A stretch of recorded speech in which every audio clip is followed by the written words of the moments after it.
Assalamu alaikum and hello everyone. This is Hannah Zuberi back with another episode of Justice for All Now. You're watching us on Muslim Network TV, on Galaxy 19, Roku TV, Amazon Fire TV, and soon Apple TV. So despite the countries being the country's largest religious minorities, Indian Muslim communities have been frequently subjected to violent attacks and assault by right-wing Hindu nationalists. And we talk about that a lot on this show. However, today I wanted to concentrate on another level of persecution, another community that has been persecuted in India. And ever since the current ruling party took power in 2014, incidents against Christians have increased in India. And Hindu radicals often attack Christians with little to no consequences. The view of these particular Hindu nationalists who live under the Hindutva ideology is that to be Indian is to be Hindu. So any other faith, including Christianity, is viewed as non-Indian. Also, converts to Christianity from Hindu backgrounds or tribal religions are often extremely persecuted by their family members and communities. So today I wanted to invite someone that knows this topic really well and can educate us and talk about what his community in India has gone through, and also share with us what about Indian American Christians in the United States. This is something, we wanted to, this is what I call truly powerful interfaith work, where we're joining together to break down systems of hate and to spread love amongst communities. So I'm really honored to welcome here today John Prabhudas. John is currently the president of the Federation of Indian American Christian Organizations, which is often known by its initials, FICONA. And it's a national umbrella organization of Indian American Christians and of those who are interested in issues affecting Indian Christians. John was one of the charter members in the year 2000. He was elected as the 6th president in 2014. And, to tell you a little bit more about John, in 1991, he started as a grassroots organizer and an associate of Reverend Jeff Snyder, the executive director of the Apostolic Coalition, which is Apostolic. Thank you so much, John. Which is a national public policy advocacy organization of conservative Christian movement in the United States with almost 7 million followers. So thank you so much for being here today, John, and we're looking forward to a great discussion about currently what is happening in India with Christians and historically what has been the treatment of Christians in India. Thank you. Thank you for having me, Hannah. So just a small correction. I stepped down from the presidentship last year. Okay. I'm the chairman of the board. Okay. The current president is Dr. Koshi George from New York. Okay, that's great. Thank you for letting us know that. Now, tell us more about this organization. So this is an umbrella organization of majority of Indian American churches. How many churches are there here in the United States? We have close to 900 to a little over 1,000 churches, depending on how you count them. Each city, for example, New York itself has more than 200 Indian ethnic churches. But most of the Indian American Christians do have a fellowship in their linguistic church. I mean, what I mean by that is that in India you have several languages. So the Tamil-speaking people will be gathering, and then you have between them you have the Pentecostals, evangelicals, are Protestant mainstream, and then you have Catholic. So different types of uh, congregations. So if you count all that just in New York alone, you will have more than 200, 250 different churches. Washington, D.C. has about 40 plus. But most of our members do attend, members of regular mainstream churches. This is mainly for their children to be involved with the community. So that's kind of a reason why these churches are popular. Our organization, of course, represents over 1 million Indian Americans living across the U.S. and and Canada. We live. Our members are there in pretty much every single state, including Hawaii and Alaska. Mostly professionals. Quite a few are business people, but overall, if you can look at them, and we would fit into that general Indian migrant community in the U.S. So we'll fall in that the major subsect. But the reason for the Federation of Indian American Christian Organizations was not even necessary until 1990, 1991. I'm sorry, in 2000, 1999 and 2000, because when the BJP first came to power, the Hindu Nationalist Party in India, when it first came to power in Delhi, there were lots of attacks against Christians in the place called Gujarat, where the current Prime Minister comes from, Mr. Modi comes from. So as a concern, a bunch of not only Catholics, but also mainstream and evangelical church leadership in Washington got together and wanted to do something about it. And long story short, 20 years later, we have been sometimes active, sometimes not so active.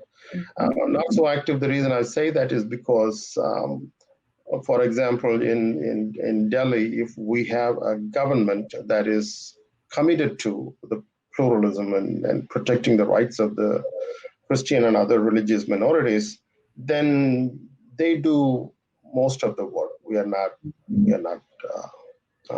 don't have to be up in arms all the time about it. But then when the Hindu Nationalist Party comes to power, this time Mr. Modi has come to power, then the attacks on Christians actually doesn't really change much. But what changes is the administrative protection for the people that carry out these violent attacks against the Christians and also Muslims and Dalits. That becomes a problem. So there is no prosecution, there is no justice. So the victims often, if they go to the police, they end up being charged with a crime that they are the victim of. Oh wow! Okay. So that becomes a vicious cycle, and there are we have legal teams on the ground that are able to provide legal help. But then when a government is actively supporting a kind of a campaign, if you will, against a small group of people, doesn't matter whether it's a Christians in a Muslim country or a Hindus in a Muslim country or Muslims in a Hindu country. When a target like that happens, then it's very difficult for private organizations, even if they are influential, it's very difficult to survive. And that's the concern that we have. I mean, church in India is not just an European church. Church in India is a 2,000-year-old church. The first church was created or established by Apostle Thomas, one of the 12 disciples of Christ, the doubting Thomas. When he came to India, he's considered to be the apostle to India. In his second trip, he landed in the southern parts of India where Malabar is, and then he was actually killed and died as a martyr in the city of Chennai now, which is a there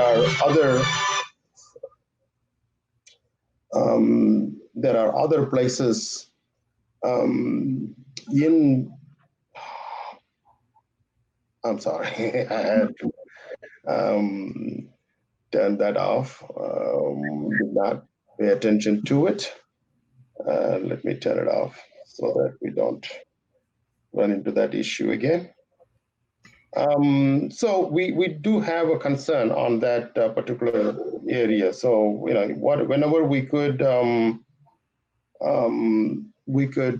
highlight the concerns that affects the Indian Christians. Mm-hmm.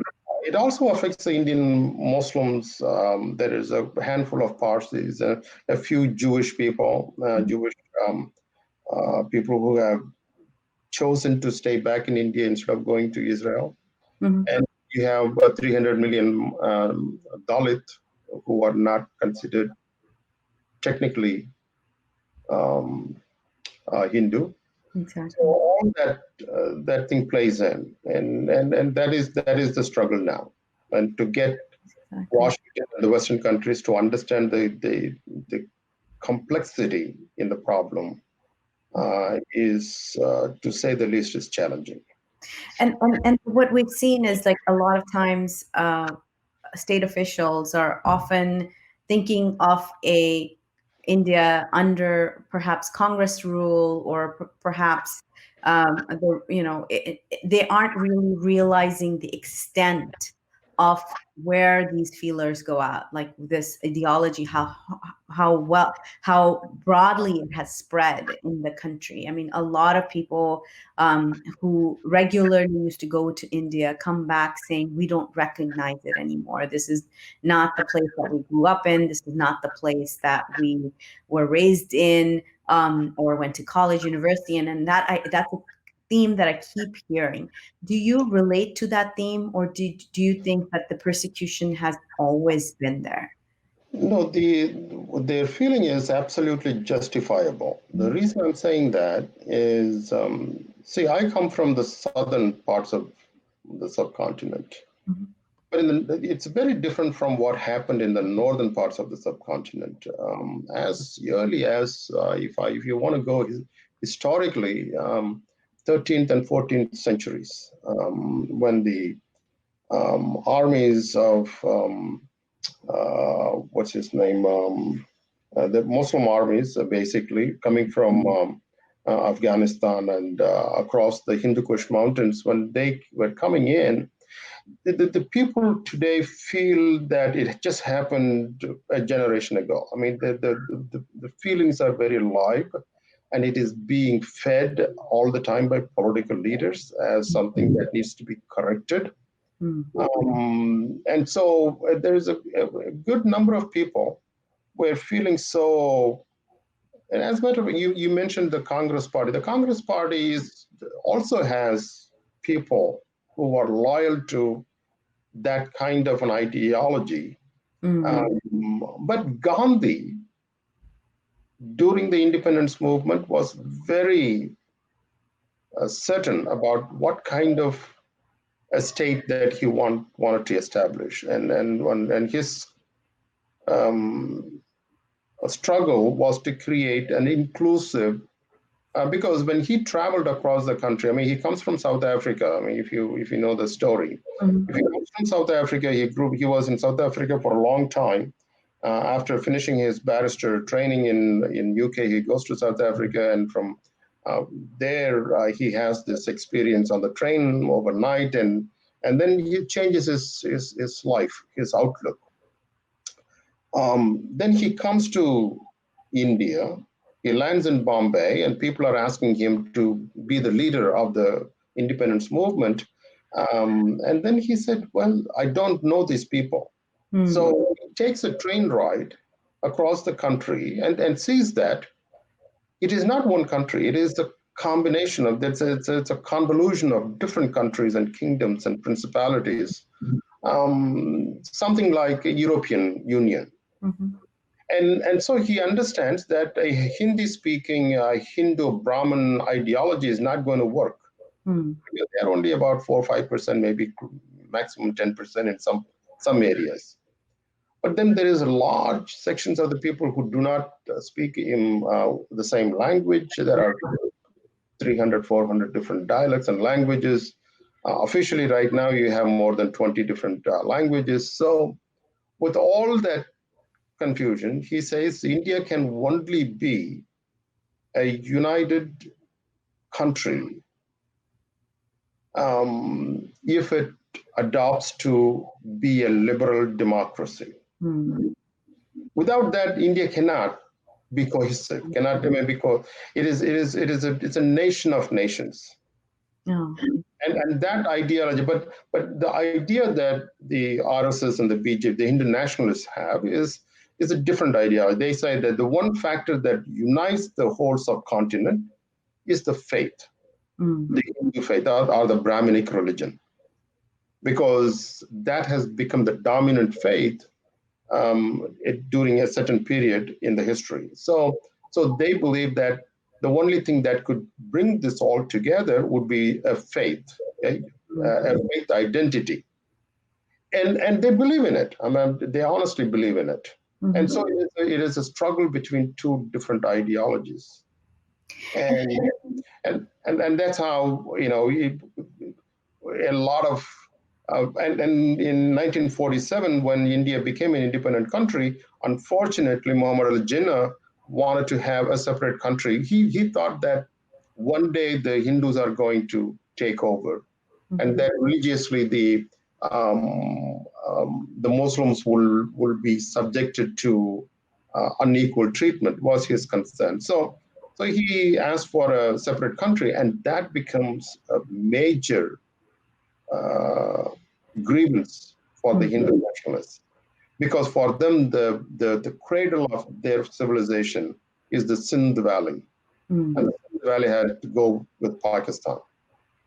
So they lost the mother. I mean, when you hear them talking about it, they would say their motherland is butchered. So that whole Mohenjo-daro area where the birth of So that is because non-Indic religions, namely Islam, came into the country, and because of that, India was divided. And that's the same argument that they have today, to say that if you allow the Christians to propagate and allow them to convert, or allow the people to convert to Christian faith, then conceptually it is possible for one area to become a majority Christians, eventually ask for a separate nation. So that becomes a driving force for them to really go after this. And then so it's not even I'm going to talk about a little bit about the violence and the persecution, but let's talk about it from a systematic point of view first. Like, so there's legislation in Indian law that perpetuates this persecution. Can you talk a little bit about that? Yeah, I believe you are referring to the Citizenship Amendment Act. Actually, I was wanted to ask more about the anti-conversion laws and state laws that make it really hard for people to practice, Christians to practice their faith. And there's that sort of legislation that's at state level. Yes, the anti-conversion laws, ironically, they call it the Religious Freedom Act. It is something that driven by the RSS ideology to stop people from converting to faith from Hindus and not from another faith to Hinduism. So that is why we are challenging it on the legality, constitutionality of that laws. But with the makeup of the U.S. Indian Supreme Court today, I don't expect any miracles from them at this time. they don't necessarily tell you the conversion is banned. Okay. And one time I remember talking to one Mr. Rajnath Singh. He was at that time the president of the BJP. And we had a very open discussion, a private discussion at his home. And he kept saying that, look, we means the BJP, is for the freedom of religion, in the sense people should have the right to convert, follow any faith that they want to. But then he said, well, we don't, but at the same time, we don't like people like Benny Hinn, for example, coming to India and converting 300,000 people in one night. I said, come on, you should be. If you really believe that, there is something fundamentally wrong here. And he said, no, you look at his website, and that's what he claims. I mean, what he claims is not necessarily true. But then his question is, why is he claiming it? He's claiming it because he needs to show his followers that he is being effective. And then he said, then what about these 400,000 people that showed up in his meeting? And my question to him is that the Christianity has been in India for 2,000 years. And if you think there are not 400,000 people Christians in the city of Bangalore, then there's something fundamentally wrong with the Christian faith. So that's a kind of an argument that they use to say that the Christian agencies and Christian organizations, for example, even the Compassion International, they use the same argument to throw out Compassion International from India.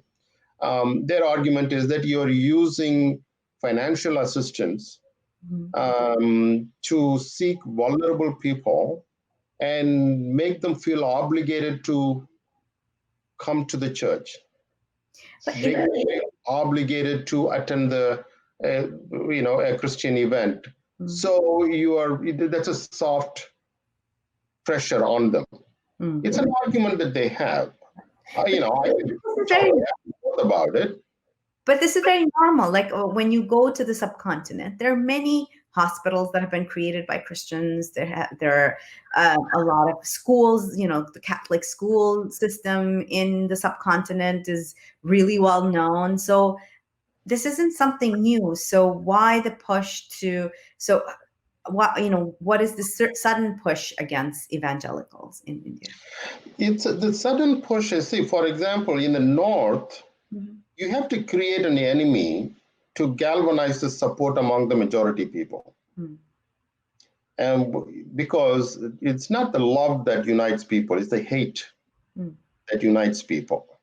It's more powerful than, Mother Teresa can go around the world, but she's not going to unite the whole country, whole world.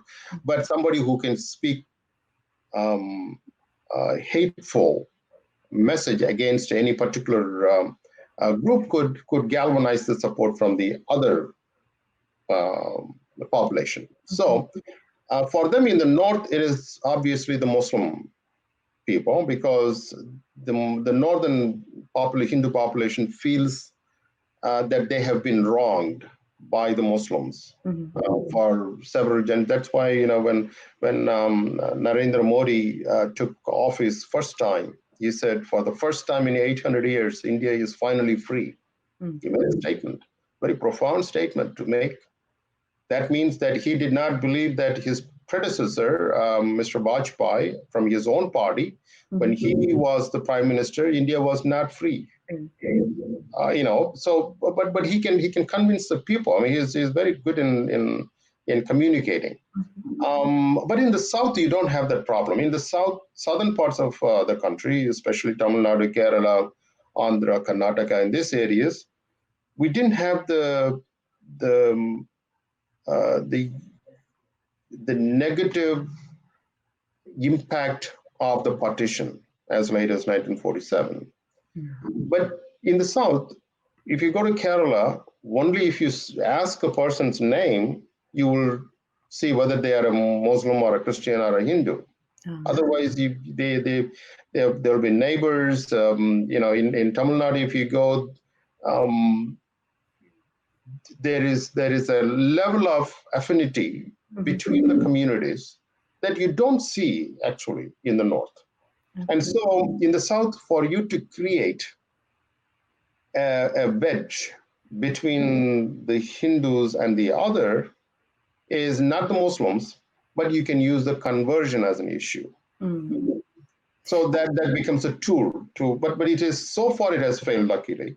So far the the public has rejected attacks on Christians on that basis. But they're saying, it's a matter of time. You keep at it, you keep pushing, you keep talking about it, keep saying that they are converting. Eventually the public will start believing in it. Exactly. And we've seen that rhetoric and the fear that it fuels, that they're coming in and they're taking over, and it's also like the empowerment of some of the. It's also that, as well as a class issue as well, in some cases. So in 2016 to 2019, there was a recorded 1,700 more and plus cases of hate crimes across 25 states and 3 union territories, according to a report. And the higher number of these cases seem to be in 2018. So they seem to be increasing every year.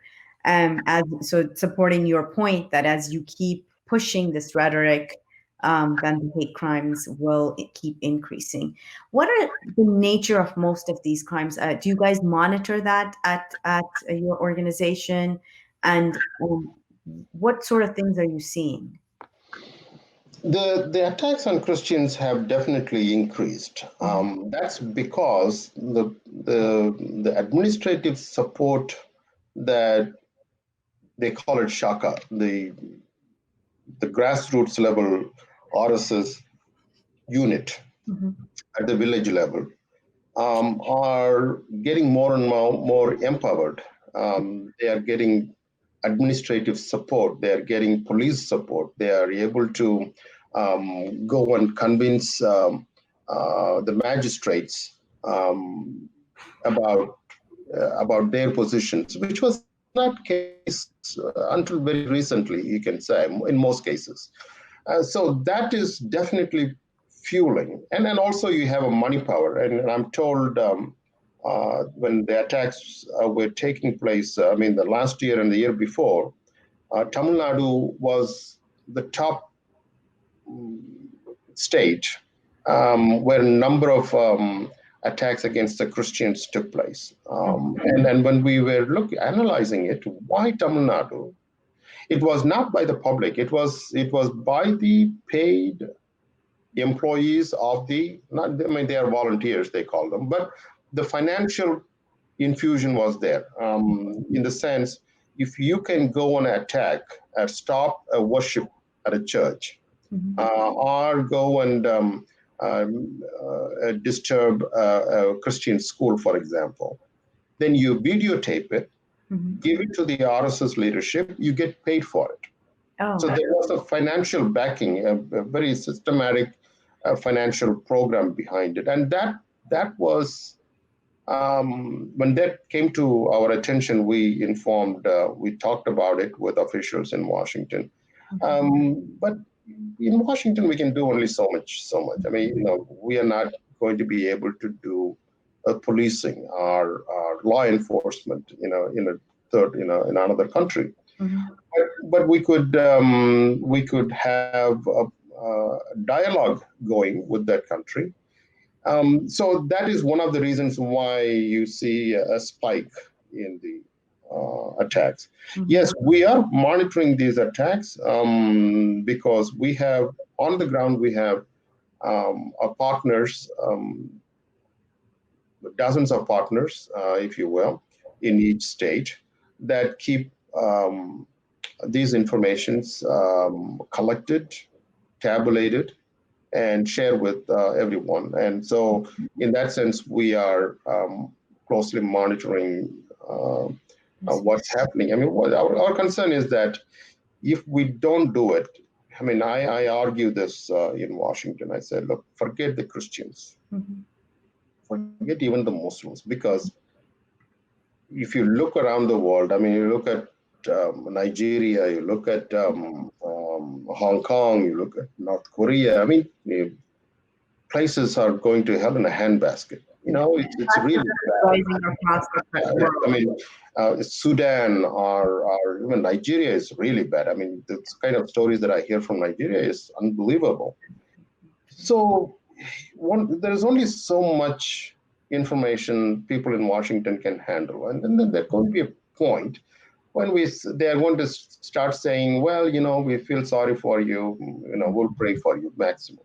And there's nothing more they can, because as long as it stays as a problem in those shores, it doesn't affect Washington directly. Now, what I'm saying is that if we don't pay attention to this and take corrective measures, or even to discourage the destructive path, that the largest democracy that we proudly call as the largest democracy and the second most populous nation, and in India, they like to say they are the third largest, fourth largest economy in the world and all that thing. That's all fine. But if we don't pay attention to it, and if we go along with the trend, then India has no option but to implode. And the reason I'm saying that is because India is not a single monolithic nation state. Even England is three nations. We have Wales, Scotland, and England. You have that friction always in English politics. The same thing with any country. If one particular dominant group tries to impose their ideology, whether it's a communist Soviet Union or any other country in the world, if they try to impose their one group's ideology on the others, eventually it will break up. Yeah. There is no, I mean, that's what, people like, you can read Samuel Huntington and others and see how this identity politics come into play. So in India, this is very pronounced.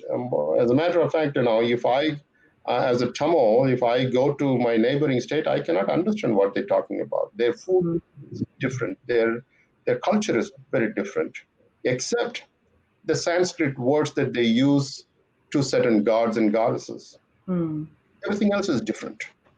So I tell people in Washington, don't you ever assume or take it for granted that India is one monolithic state. It is not. And if it implodes, I mean, when a country like Pakistan implodes, we have concerns about what happens to the world. And wait until when India implodes, if it does, it will be a nightmare to American interest in the Indian Ocean corridor, to world economy, to the world order. It's going to be a major threat because India is not a small country to say, well, it's a failed state. Let's not worry about it for now. And that is why Washington should wake up. I would, even though I'm the chairman of the Federation of Indian American Christian Organizations, I would still say, do not do it for the Indian Christian, do it for your own self, for your own interest. If you don't understand it, say, look at China, for example. I mean, I don't want to do a monologue all the time, and I want to hear what you have to say. But look at China. China, 25 years ago, when Tiananmen Square happened, for example, I was in Washington, D.C. at the time, listening to people arguing back and forth all day, all night. And I had people arguing, both diplomats, academic scholars from universities, and political leaders, arguing in Washington in committee rooms and in the National Press Club and in different think tanks that we should never punish China for what they have done in Tiananmen Square. We should not in any way put out a report that would make them upset about. So what do?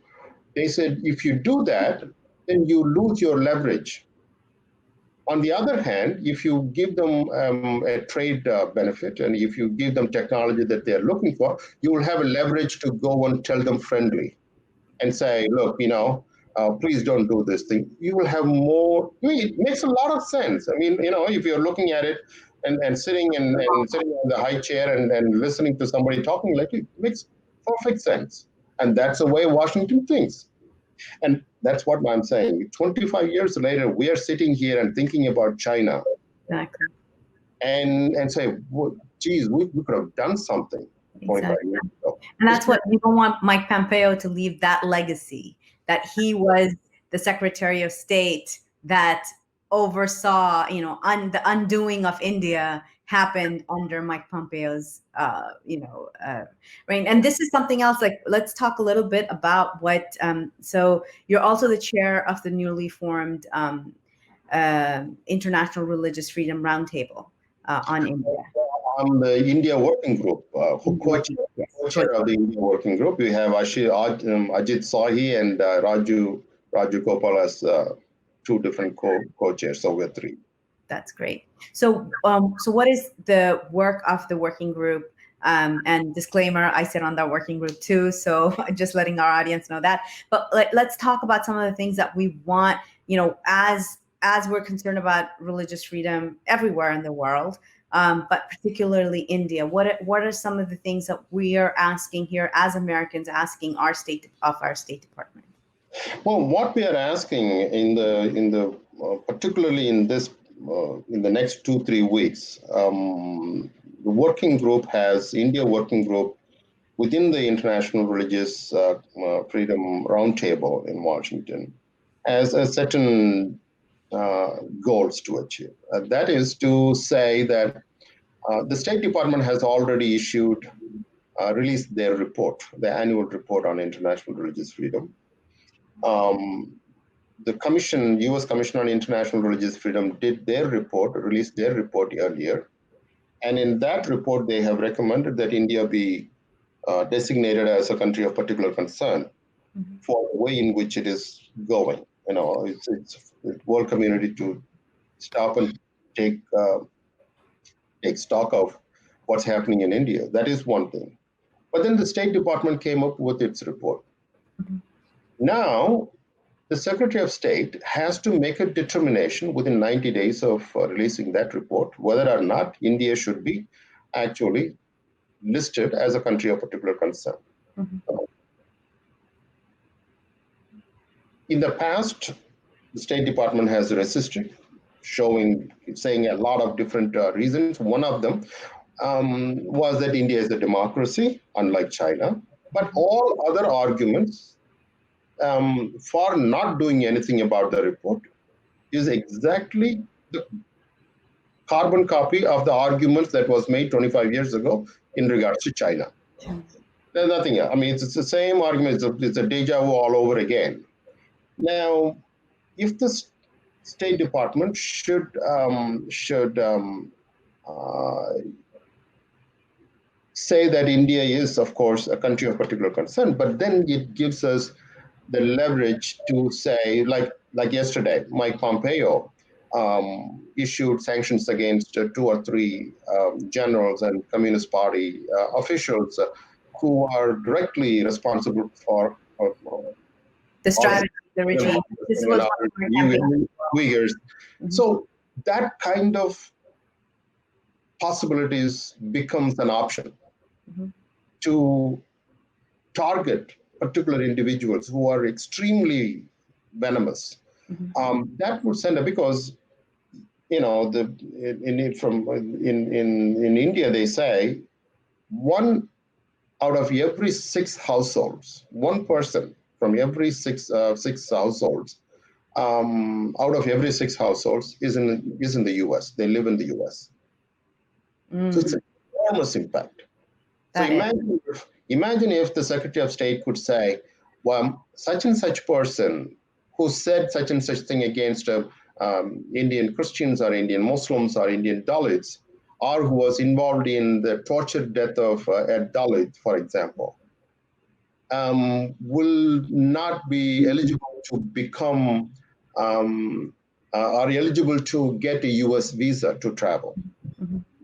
It not only sends a very powerful message to the rest of them, but he is going to think about, because definitely if somebody is in office somewhere, their kids are either studying here or working here in the US. So it will have a Exactly. And when you look at the freedoms that are here, like the fact that an Indian embassy employee can travel anywhere in the 50 states, is allowed to go wherever they want. No one is going to be following them around and saying, you can't enter this state, or you can't go and monitor, a Black Lives Matter protest that's taking place in Louisville, right? But the U.S. embassy people, our staff, are not allowed to travel anywhere they want in India. Another thing that yeah. Another thing that brings me up is like the fact that the USERF commissioners are not granted visas to go and visit India. So how this language that is used about friendly nations, and it seems like a very lopsided relationship. And to me, just observing this from Yes. Yes, you are absolutely right. We have raised that particular issue with officials several times, and they have a valid point. They say, look, we have to show be an example for them. We don't want to lower our standard to somebody else's. Mhm.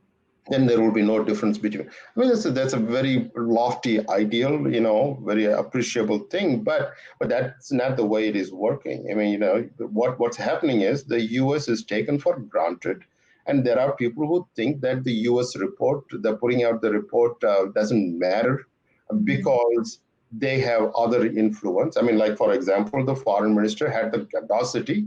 The Indian foreign minister had the audacity to go and tell a member of parliament that ignore the U.S. Commission's report because the administration and the State Department is with them. The Congress and the administration is with them, with Modi, and that's what damaging to the reputation and the stature of the United States in the international forum. They need to understand, the officials in Washington need to understand that they are being sullied, and their own words are not taken seriously because they themselves refuse to take their report seriously, their own report seriously. That is so true. I wanted to talk a little bit about the Hindutva lobby here in the United States, because that is also a very strong force in why perhaps many of our Congress people feel like their hands are tied. Senators feel like their hands are tied. The State Department also tiptoes around this. So what has been your experience in dealing with the lobby? Number one, and number two, well, let's talk about that. And then I wanted to ask, you've lived here a really long time. You've been really involved with Indian American, just the diaspora over here. And I wanted to, what are relations like between Indian American and of different faiths? Are you seeing Hindus of Indian origin in the United States standing up for these freedoms that they take for granted over here? A lot of them are extremely progressive. When we see them on the streets for a lot of protests and stuff. So so those are the two things that I wanted to talk about as we're wrapping. Yeah, it's a good question. See, the Indian American community in general has roughly about 20% Christians Mm-hmm. and about 50% Hindu by faith. Mm-hmm. And the rest of them are Dalits and Muslims and Sikhs and so on. Mm-hmm. Now, what's the problem with people like the Hindu America Foundation, for example? I don't want to single them out, but people like that. There are dozens of similar organizations that are very quietly working. They create a banner just for an occasion and then they drop it. So those kind of people try to tell the policymakers and the elected officials in Washington that all those look like Indians are Hindus, which is far from true. And unfortunately, what has happened is that majority of this India interest groups, if you will, have been brought under the care are brought under the ideology of the Hindu nationalism, because they honestly believe that that's the only party that is speaking for the rights of the Hindus in India. Otherwise, the Hindus will become marginalized. They will become a minority, and all that boogeyman theologies, the concepts, ideas are floating around. So people are, and there's a guilt feeling too. That also plays in for a lot of immigrants, that they want to do something about for their homeland. So as a matter of fact, these organizations come under the heavy influence of the nationalist groups. So less than half of the 50% of the Indian Americans actually may agree with the Hindu nationalist view. So that puts it less than 10 to 15% of the total Indian American population in the US. But that's not what they will claim. They will claim that all 4 million immigrants, the Hindus, Indians are Hindus, and that they are represented, which is a lie. That's why there needs to be a strengthening and I know there's some activity with the Hindus for Human Rights. That's a group that has been in the recent, last year they've formed and they're doing excellent work. But even they come from and I've talked to them about this for a long time, is that they come from a very outside the tradition point of view. They're not coming from within the mainstream Hindu thought or the mainstream temples in the United States. So that is what is of concern. Like, for example, if I'm sitting over here, and we've talked about this, like, and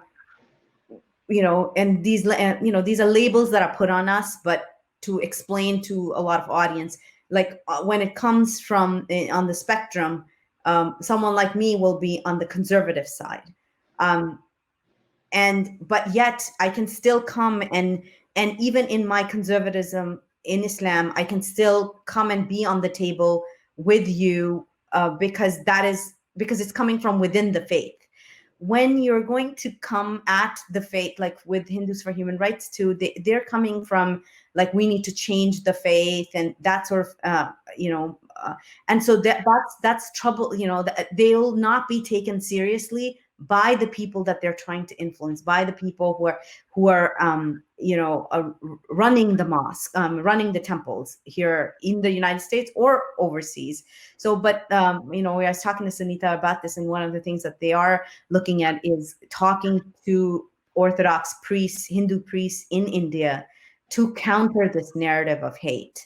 And this is so supremely important because, that's something that we found in even in Burma when the genocidal monks were talking about Rohingya Muslims, and before the genocide took place, that the strength of monks speaking up against it, you have to counter it from within. It can't be coming from outside. Like you said earlier, there is just certain things that we can highlight over here, but that change has to come from within the community. India is still a united, they call it Union of India, or they will call, in those days, they would call All India. Even the radio, before the television, when the radio news comes up, they will say All India Radio.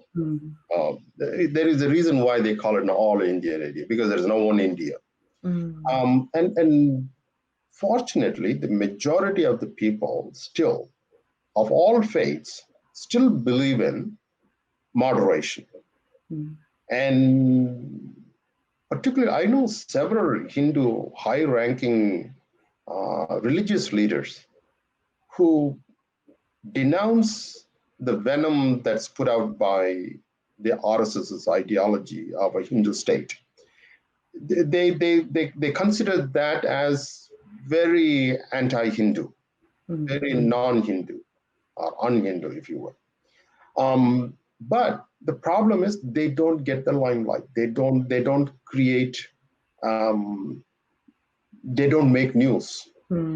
So there is no evening news about them. People don't go in large numbers to listen to them, but they are there. Without them, India would not be what it is. I mean, India would have broken up a long time back. And that same thing goes here also. I know very few Hindus that would, and for example, one guy one time, this is quite a few years ago, he's a doctor, his wife is a doctor, well-to-do people. And there was some event, I go to this event, and he comes and he start talking to me, and he is from Gujarat, evidently. And he asked me my name, and I said, John Prabhudas. And he said, Prabhudas is a great name, it's a good name, beautiful. But why do you have this John? That kind of a response you can expect only from a Northern Indian, not from anyone in the South India. They will never ask you such a question. And that shows the mentality, the mindset of the people. That's the venom that's seeping into the, and when you even in the Kudan, the Satangulam twin murder of father and son, when we have a Tamil group, and they are Hindus, Muslims, everybody are in it. And when we discussed that thing with them, there was a point, one of the people in the phone call suggested that, why don't the churches issue a statement? Immediately, some Hindus in that group, they said, if you take it as a Christian issue, you are doing yourself a disfavor. Because the support that you are getting now is not because he is a Christian or anything. It's because it was grossly, violently inhuman. I mean, it's very, what's the word I'm looking for? It's vulgar.